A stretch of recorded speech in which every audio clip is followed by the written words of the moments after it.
Hello, friends. Good evening. Welcome once again to today's lesson.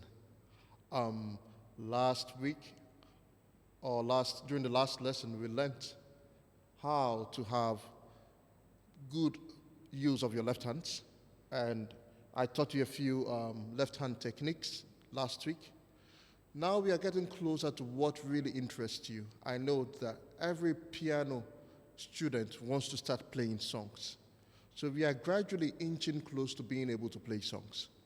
And before we start playing songs, one thing we need to know is what we call chord inversions. So what are chord inversions? Chord inversions are just different ways of playing one same chord or different ways of playing the same chords on a keyboard. And this stops you from moving around from one place to the other.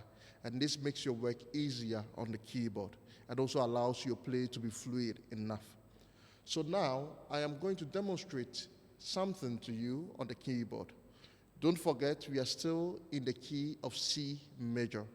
So most of the chords I'm going to use are going to be C major diatonic chords. If you remember, diatonic chords are chords that have all the notes belonging to the notes on the scale of that particular key you're playing in. So it means we won't have any keys outside of the key of C. Now, let's go to the piano, and I'm going to show you something. So let's say you want to play this wonderful song that says, "Yes, Jesus loves me. Yes, Jesus loves me. Yes, Jesus loves me. For the Bible tells me so." I use very simple chords and very simple progressions so you can follow.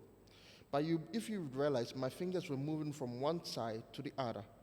But I can now still play the same chord this way. Yes, Jesus loves me. Yes, Jesus loves me. Yes, Jesus loves me. For the Bible tells me so. So you realize that the second sequence I played, wasn't necessarily moving my hands from one place to the other. I was playing in a particular pattern that allows me to play a lot more smoothly. So that is what chord inversions are for. So let's say in the diatonic chords of C, if you do not know what diatonic chords are, please refer to the previous lesson on diatonic chords.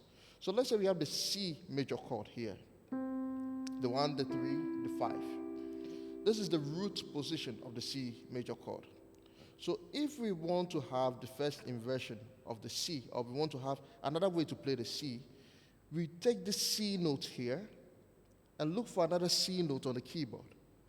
And what is the nearest C note we can find is this C note here. So the first inversion, we have this, the E, the G, and then the C. And we have the first inversion, that is the first inversion of the C chord. Now when we want to have the second inversion, we just look for another E note on the keyboard. So we take this E note, we take it off, and we come here, we can find another E note here, and then we can have this. So you can actually have C in the root position, C in the first inversion, C in the second inversion. If you go to D minor, once again, please refer to the previous lessons to actually get to know how to play this chord. So we have the D minor chord. The first inversion, you're going to go, just take this D here to the other side, and you have. And then the second inversion of the D minor, you're going to take this F note here, look for it here, and then you have this.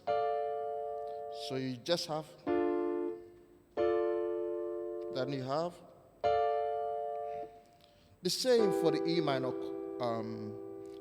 minor, chord, triad. So you have it here, you take this E here, and then you're going to have, and then you're going to take this G note here to here, and then, so you're going to do this for the entire seven chords in the key of C major. So you can do it for C, for D minor, for E minor, for F, for G, for A minor, and the B diminished. So the exercise I am giving you is that as you saw me play the inversions for C, D minor, and E minor, try on your own to also play the first and second inversions for the F major chord, for the G major chord, for the A minor chord, and then the B diminished chord. And once you are able to do this, you would realize that you would have understood the lesson. And I can tell you that from this particular point, you will be able to start playing some songs. So in our next lesson, we are going to actually take some simple songs and see how well we can combine these different inversions to actually play songs and sound smoothly. So please take time to practice these chord inversions. They look quite simple, but practice makes perfect. So see you during our next lesson, and then we're going to start playing some songs. Thank you, and before we leave, don't forget, hit the subscribe button, and if you enjoyed the lesson, kindly share with a friend.